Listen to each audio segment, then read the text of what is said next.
Hi, எல்லாருக்கும் வணக்கம். நான் இளவரசி பேசுகிறேன். இன்னைக்கு ஒரு சூப்பரான ஒரு நான்வெஜ் ரெசிபி தான் பார்க்க போறீங்க. என்னன்னு பார்த்தீங்கன்னா சூப்பரான ஒரு எக் மசாலா.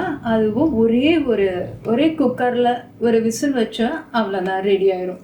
அப்படி ஒரு சூப்பரான ஒரு குயிக் ரெசிபி, ரொம்ப அருமையாக நம்ம இன்னைக்கு செய்ய போகிறோம். வாங்க இந்த ரெசிபி எப்படி பண்ணலாம் நம்ம பார்க்கலாம். ஒரே குக்கர்லேயே நம்ம இதை சமைச்சிடலாம். நான் முட்டையை பார்த்தீங்கன்னா ஒரு 6 முட்டையை நான் முன்னாடியே வேக வச்சுட்டேன். நீங்கள் ஒரே குக்கர்லேயே நீங்கள் சமைக்கலாம்.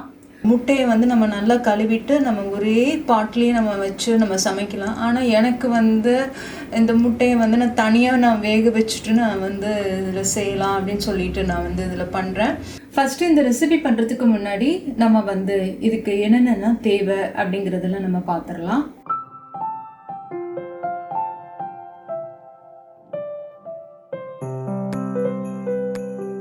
இப்போ நம்ம ஃபர்ஸ்ட் நம்ம அரைக்கலாம். ஃபர்ஸ்ட் அரைக்கிறது என்னன்னு பார்த்தீங்கன்னா தேங்காய் ஒரு 4 பீஸ் எடுத்துக்கோங்க. ஒரு 1/2 டீஸ்பூன் சோம்பும் 1/2 டீஸ்பூன் கசகசாவும் போட்டு இது நல்ல ஒரு பேஸ்ட்டாக நம்ம அரைச்சி ரெடி பண்ணி வச்சுக்கலாம். நான் குக்கரில் பார்த்தீங்கன்னா ஒரு 60 ml கிட்ட தேங்காய் எண்ணெய் சேர்த்துருக்கேன். நீங்கள் கோல்டு வின்னரை தவிர நீங்கள் எந்த எண்ணெய் வேணாலும் யூஸ் பண்ணிக்கலாம். தேங்காய் எண்ணெய் பெட்டராக இருக்கும். நான் 2 பச்சை மிளகாய் காரத்துக்கு சேர்த்துருக்கேன். இதோட சின்ன வெங்காயம் 1 கப் சேர்த்துக்கோங்க. அப்புறம் தக்காளி 4 தக்காளி, மீடியமான சைஸில் உள்ள தக்காளி நான் சேர்த்துருக்கேன். ரொம்ப பெருசாக இருந்தால் 2 போதும். இதோட 1 கைப்பிடி அளவுக்கு கருவேப்பிலை, அதுக்கப்புறம் 1 கைப்பிடி அளவுக்கு கொத்தமல்லி, அதுக்கப்புறம் இஞ்சி பூண்டு 1 டேபிள் ஸ்பூன் அளவுக்கு சேர்த்துக்கோங்க. 1/2 டீஸ்பூன் மஞ்சத்தூள், உப்பு 1 டீஸ்பூன், 1/2 டீஸ்பூன் சீரகத்தூள், சோம்புத்தூள் பார்த்தீங்கன்னா 1/2 டீஸ்பூன்,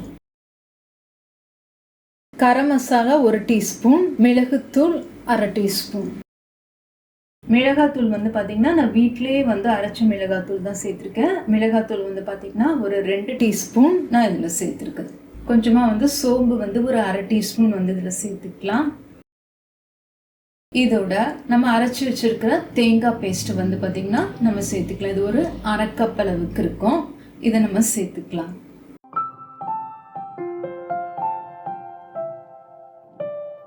குக்கரை பார்த்தீங்கன்னா நம்ம மூடி போட்டுட்டு ஒரு விசில் வரைக்கும் நம்ம வேக வச்சிடலாம். நல்லா ஆவியெல்லாம் நல்லா இறங்கினதுக்கு அப்புறமா ஓப்பன் பண்ணிக்கலாம். இங்கே பாருங்க எப்படி நல்லா வெந்திருக்கு அப்படின்னு சொல்லிட்டு. ஸோ நம்ம அடுக்கி வச்சு எல்லா மசாலாவும் அப்படியே இருக்கு, ஆனால் நல்லா வெந்துருச்சு. இதை நம்ம மிக்ஸி ஜாரில் ஒரு கரகரப்பாக நம்ம அரைச்சிக்கலாம். ரொம்ப ஸ்மூத் பேஸ்ட்டாகவும் இல்லாமல் கொஞ்சம் கரகரப்பாக அரைச்சோம் அப்படின்னா ஒரு குழம்பு மசாலா அந்த மாதிரி இருக்கும். ஸோ அந்த மாதிரி நம்ம கிரைண்ட் பண்ணிவிட்டு மசாலையை எடுத்துகிட்டு வந்துடலாம். இப்போது மசாலா ரெடி. இந்த மசாலையை பார்த்திங்கன்னா அடுப்பு ஆன் பண்ணிவிட்டு நான் வச்சுருக்கேன். இதில் பார்த்திங்கன்னா நான் அவிச்ச முட்டையை பார்த்திங்கன்னா சின்னதாக ஒரு ஹோல் ஃபோர்க்கை வச்சு போட்டுட்டு அப்படியே அந்த மசாலாவில் நம்ம கலந்துடலாம். ஒரு 6 முட்டையை இதில் நம்ம கலந்துக்கலாம். உங்களுக்கு எத்தனை முட்டை அவிச்சு போடணுமோ இதில் நீங்கள் போட்டுக்கலாம். ஒரு 6லேருந்து 10 முட்டை வரைக்கும் நீங்கள் இதில் சேர்த்துக்கலாம்.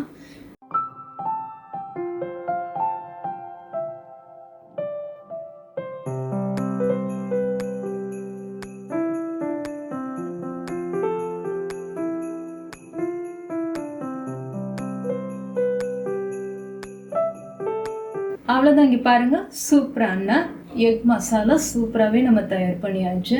இந்த முட்டை மசாலா பார்த்திங்கன்னா சாதத்துக்கு ரொம்ப ரொம்ப நல்லாயிருக்கும்.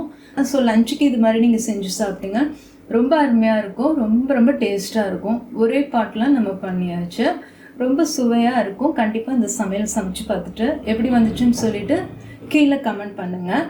நான் இன்னொரு நாள் நான் வேறொரு ரெசிபியோட நான் உங்களை சூப்பராக மீட் பண்ணுறேன். அது வரைக்கும் நன்றி, வணக்கம்.